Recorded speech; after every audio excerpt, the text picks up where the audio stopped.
Bien, hablamos de la situación del COVID-19 y hay varios aspectos, la red hospitalaria, la disponibilidad de infraestructura como los ventiladores mecánicos, también los profesionales de la salud que están trabajando incansablemente. Pero antes, está la prevención. Se ha hablado mucho de los testeos.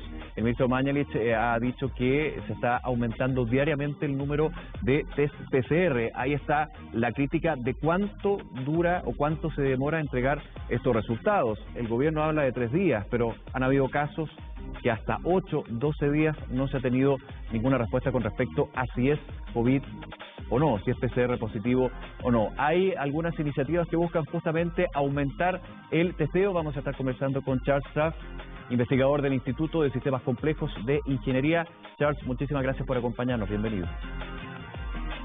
Hola, hola. Muchas gracias. Buenos días. A ver, coméntanos de qué se trata este testeo masivo que están planteando ustedes realizar para alguna manera identificando quiénes tienen el virus y quiénes no.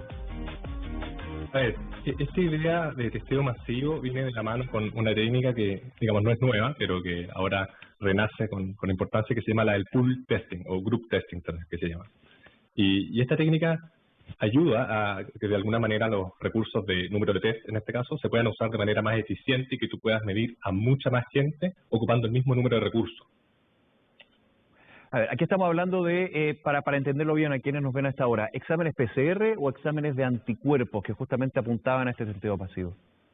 De hecho, esto se enfoca principalmente a testeos de tipo PCR, ¿ya?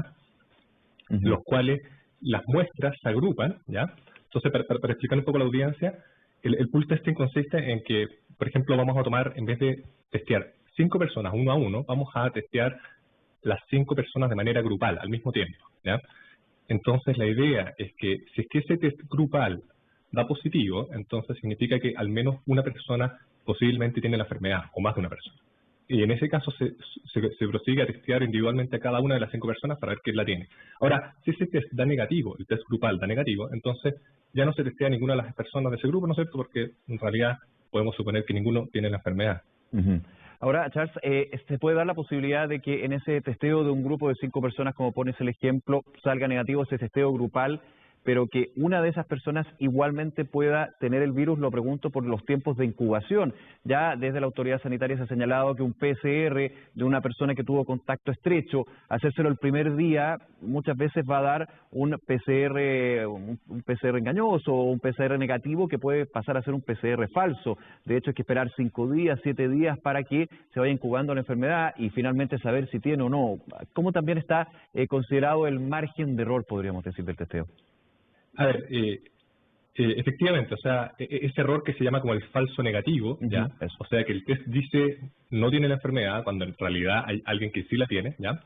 Ese error de falso negativo, hay que destacar que en el PCR, ¿ya? Que es el que tiene menor error falso negativo, existe tanto si el test es de manera individual como si es de manera grupal, ¿ya? Efectivamente, cuando la persona recién está incubando el virus, resulta que la probabilidad de un falso negativo es muy alto porque todavía no se ha expresado, ¿ya?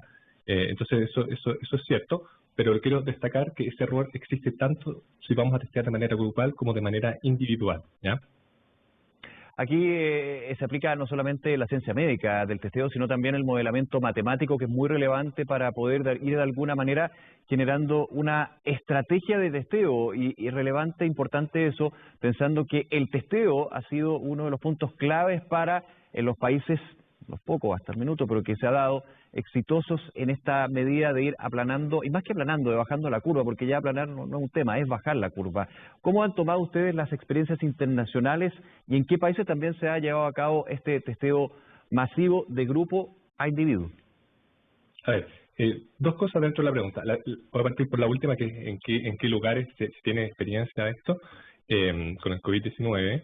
Se han hecho pilotos ya en Israel, ya en partes de Estados Unidos, tengo entendido que en Nebraska, en Alemania también, ¿ya? En China y en partes de India. Tengo entendido que esos son los lugares, hasta el momento donde tengo conocimiento, que se ha aplicado de manera, digamos, desde pilotos hasta maneras más significativas. Ahora, quiero ir un poco al primer punto de la pregunta, que tiene que ver con la parte matemática, que efectivamente esto del pool testing, ya de agrupar gente en una muestra,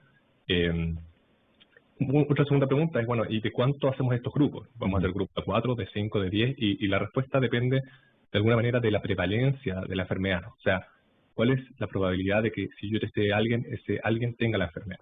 ¿Ya? Y en la medida que esa prevalencia sea menor, ¿ya? Los grupos más óptimos van a ser de tamaño más grande, ¿ya? Porque es menos probable que alguien tenga la enfermedad, por lo tanto podemos testear a más gente, ¿ya? Sin embargo, si la prevalencia es más alta, ¿ya? Entonces resulta que el tamaño óptimo de grupo para este full testing va a ser menor. Ahora, ¿han podido ir aplicando, obviamente todavía no en lo concreto me imagino, pero han hecho pruebas con respecto a este testeo grupal, ya han tenido conversaciones con la autoridad sanitaria para pensar en esta situación? Porque finalmente la mayor cantidad de testeos lo que permite es cuando encontramos a una persona que tiene SARS-CoV-2, el virus que genera este coronavirus, se aísla y permite que no haya un contagio masivo o este contagio, esta inmunidad de rebaño, que ya en los últimos datos se ha dicho la inmunidad es bastante baja, así que no tiene un gran efecto positivo finalmente en la estrategia epidemiológica.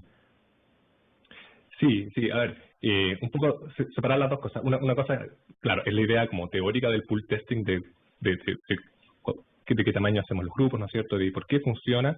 Y otra parte bien importante antes de aplicarlo es estudiar como que realmente es factible de hacer y de aplicar para este caso particular, ¿ya? Que es el del coronavirus, ¿ya? Y se han hecho estudios en otros países, principalmente en estos países que mencioné anteriormente, y en Chile también se han hecho estudios clínicos, ¿ya?, para determinar la efectividad del pool testing, ¿sí? De que efectivamente es factible testear grupos, por ejemplo, de 5 personas y que el test dé positivo cuando uno de los integrantes de esas 5 personas tiene el virus. Y ya se han hecho, según tengo entendido, esos estudios se han publicado y de alguna manera ahora se está tratando de avanzar a efectivamente, como dices, hablar con las autoridades, digamos, para hacer pilotos locales de esto y que se pueda aplicar. Pero hasta donde yo tengo entendido, no se aplica, no se está aplicando ahora de manera masiva. Pero, digamos, es hacia donde se apunta. Ahora, poniéndome en el caso de que efectivamente la autoridad sanitaria dice, vamos con estos testeos grupales, vamos porque está mostrando que logra de alguna manera entregarnos una información que es muy satisfactoria para poder ir conteniendo esta situación. Me imagino que ahí el punto de los territorios, de las personas, tenemos claro que aquí en Chile, la región metropolitana, si quieres hacerlo más enfocado, los territorios son completamente distintos, los grupos de personas son totalmente distintos. Ahí el contacto con autoridades locales como los municipios, organizaciones vecinales, también es relevante, no solamente ir al tema del testeo desde el modelamiento, sino desde el factor humano que tiene. ¿Cómo lo evalúan eso? Sí, efectivamente. O sea, esta idea del pool testing, digamos, la idea es que como hay que agrupar, ¿no es cierto?, muestras de personas, se puede aplicar, digamos, para ciertos lugares, ¿no es cierto?, en donde tú ya tienes un grupo, digamos, de personas que de alguna manera tienen alguna relación entre ellos y que están en un mismo lugar, por lo tanto la logística, ¿no es cierto?, que también es una parte importante, lo puedes hacer. Por ejemplo, distintas comunas, ¿no es cierto?, tienen distintos niveles de prevalencia, de la probabilidad de que una persona tenga la enfermedad, ¿ya? También está el caso de los centros, ¿no es cierto?, de hospitales, clínicas, ¿no es cierto?, en donde hay un personal médico que está constantemente expuesto a posibles contagios. Por lo tanto, esos también son casos, ¿no es cierto?, en donde digamos, es de alguna manera atractivo y quizás beneficioso aplicar estas técnicas, ¿ya? Claro. Porque es personal, ¿no es cierto?, muy importante, pero que está expuesto. También la preocupación que existe por el hacinamiento que existe hace muchísimo tiempo, pero que se hace más evidente acá cuando le pedimos a las personas quedarse en las casas y no pueden, mientras que hay otras personas que sí tienen la posibilidad de quedarse en las casas y no entienden, no pescan, como se diría. Ese tema también del hacinamiento dentro del testeo grupal es relevante, ¿no?, porque va haciendo una diferencia entre una porción, un grupo de personas y otro. También me imagino que es un punto a considerar.